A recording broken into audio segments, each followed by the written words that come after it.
Whether you're thinking of divorcing your narcissistic spouse, right in the middle of it, or have finalized your divorce, the tactics are the same.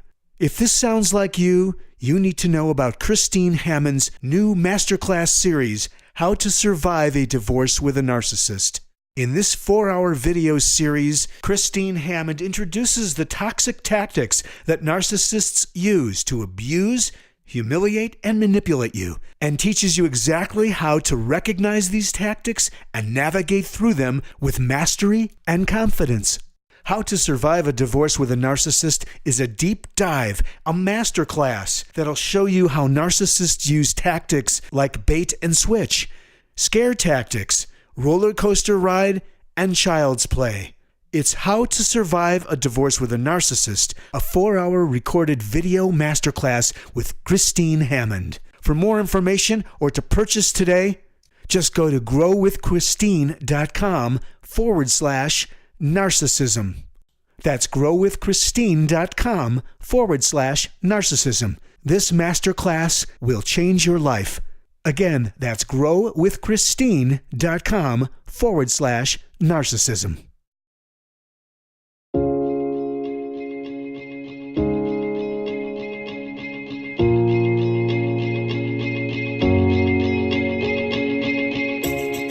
This is Understanding Today's Narcissist.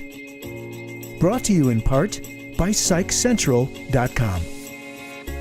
And now here's your host, Christine Hammond.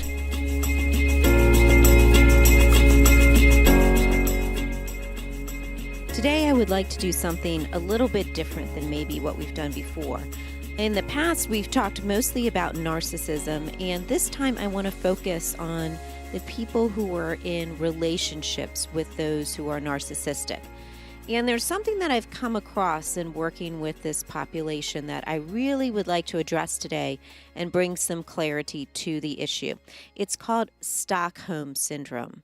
And you may have heard the title before, you may be familiar with it, but I want to go into an example that happened in session with me and then also discuss the particular aspects of what it is and how it applies in a narcissistic relationship.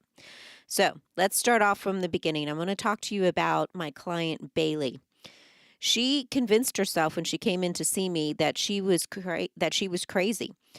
She was in her early 20s. She still lived at home with her brother and her mother and her father. She failed her first semester of college. She had regular panic attacks. She associated herself with unhealthy people. And she was barely holding on to her waitressing job. She kept losing jobs and then having to start over again.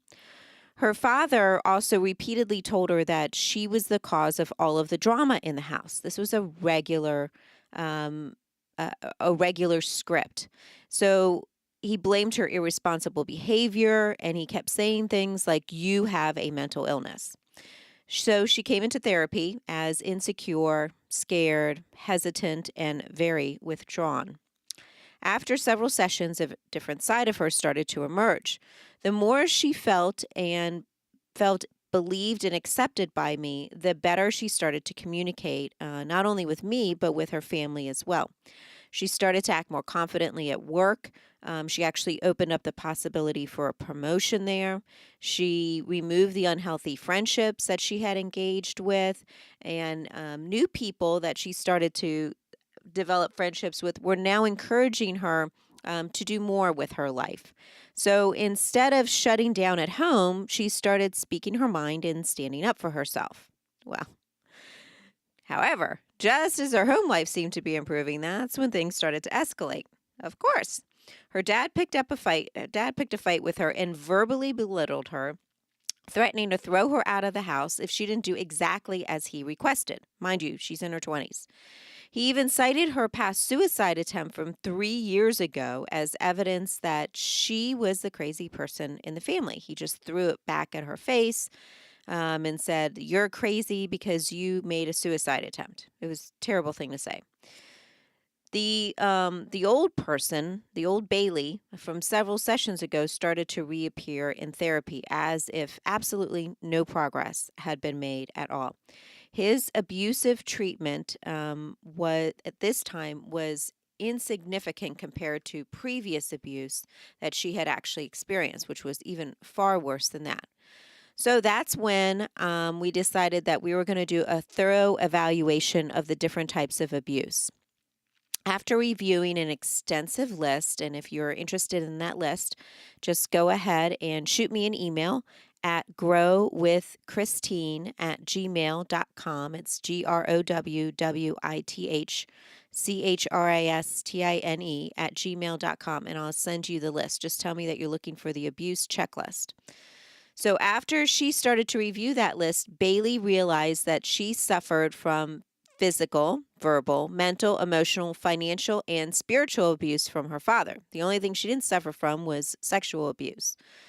Eager to confront him and desperately wanting a healthy relationship with her father, she agreed to do a family session with everyone. But instead of this session sparking healing, another issue actually emerged, which is what we're talking about today, Stockholm Syndrome. So, what is Stockholm Syndrome? Let's do a little quick history lesson and then we'll come back to everything. Usually, this is a term that's reserved for hostage situations, and it references a bank robbery that occurred in 1973 in Stockholm, Sweden.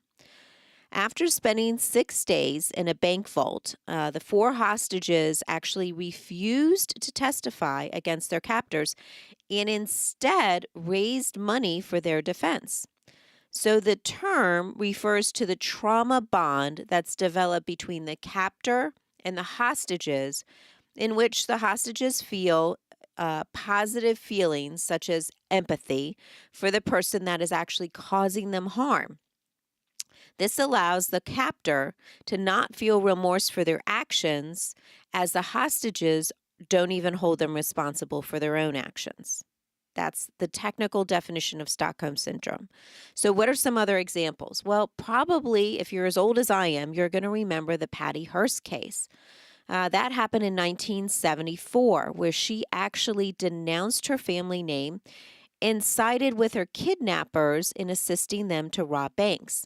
She was given a prison sentence. She was caught, given a prison sentence, tried to use Stockholm Syndrome as a defense, but was convicted, and then she was later pardoned by President Bill Clinton.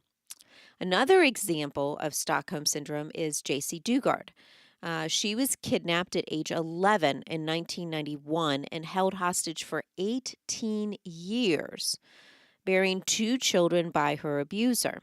She writes a wonderful book, which I highly recommend, and she thoroughly explains the syndrome, literally from the inside out and from somebody who's experienced it, and how she formed a bond with both of her captors, it was the male and female captors who were married over the years. So those are a couple other examples. But not everybody has that level of extreme example. So, are there fewer extreme examples? Yes. A person currently living in an abusive situation often has a form of this condition, as did Bailey. This is the reason why many people don't leave their abuser, but instead continue to hold on to that relationship. I just want to pause here for a second and just help you to understand that the reason why people don't leave an abusive narcissist is usually because they have a form of Stockholm Syndrome.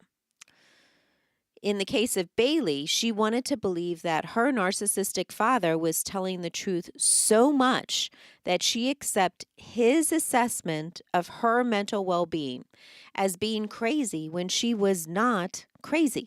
I'm the one with the degree, not him, and she was not crazy. Her desire to have a relationship with her narcissistic father meant that she was ignorant of the different types of abuse. She often justified his abuse in therapy as a result of his childhood abuse and minimized any impact that it actually had on her. The result was she honestly believed that she was the problem and not him. She actually had this dialogue going that it was because her dad had experienced so much abuse that that he was doing it to her, but she was stronger than him and she could handle it. And so somehow she was going to make things better by handling his abuse instead of recognizing his behavior as being abusive. So how do you recover from something like this? Well, when I saw it in action, that's the very first step. So it requires identification and awareness. So once it was apparent that it was there, we talked about it in session. And this is one of those very rare few times that I say, please Google the disorder, because it gives you so many examples and it gives you other people that you can relate to so that you can see that this is a real thing. It isn't something that's false. It is a trauma bond that is formed between an abuser and the victim. So just hearing and seeing examples of other victims brings like this awareness to a whole other level. It's often easier to see the problem in someone else's story long before you can identify it in yours. That's why I want you to Google this, because it's much, much easier to see this through the lives of other people. Once an understanding has been established, rewriting the abuse then needs to occur. This is the most time-consuming part of the process, because you're rewriting the abuse for what it is. You're calling out the abuse. You're saying verbal abuse is not okay, and that's what he did, and not justifying why somebody would call you names. I would highly recommend that if you're going to rewrite abuse, that you do this with a therapist, because this is not something that you can easily see on your own. It is something that you really do need to be walked through. So a person with Stockholm Syndrome already has a hard time perceiving things correctly, and that's why they usually need professional assistance until a new, more accurate perception is developed along the way. So now that you've heard all of this, how can you help somebody who might actually have this? Well, it's essential to develop a bond of trust that is based on empathy and not judgment. Those looking at the scenario from the outside are often highly judgmental and critical of the victim's behavior. The victim is already overloaded with feelings of inadequacy, shame, and guilt that are disproportionately attributed to their actions as the victims and not the abusers. To overcome this, they need unconditional love and acceptance and a ton of patience. This is where it just takes time to get better. This is not, I'm going to do this in 3 sessions and everything's going to be okay. This is going through everything, listening to somebody, helping them to understand and see where that they have gone wrong, showing them unconditional love throughout the entire part of the process, acceptance, and just being patient with the progress. So after addressing this particular aspect of Stockholm Syndrome, Bailey finally began to do better, and it was more consistent over a long period of time. She no longer allowed her father's abuse to impact her. She wound up moving out of the house, and in a short period of time, she was really thriving. Without getting the proper help, she might have never been able to achieve this. Be sure that if you or anyone else are experiencing this syndrome or something like it, please seek out professional assistance, because that does make all the difference in the world. So I hope this was helpful. This is for the people who are in a relationship with a narcissist. Just be on guard and look out for variations of the Stockholm Syndrome so that you are not caught up in that. And if you are, that you are able to look at it from a different perspective.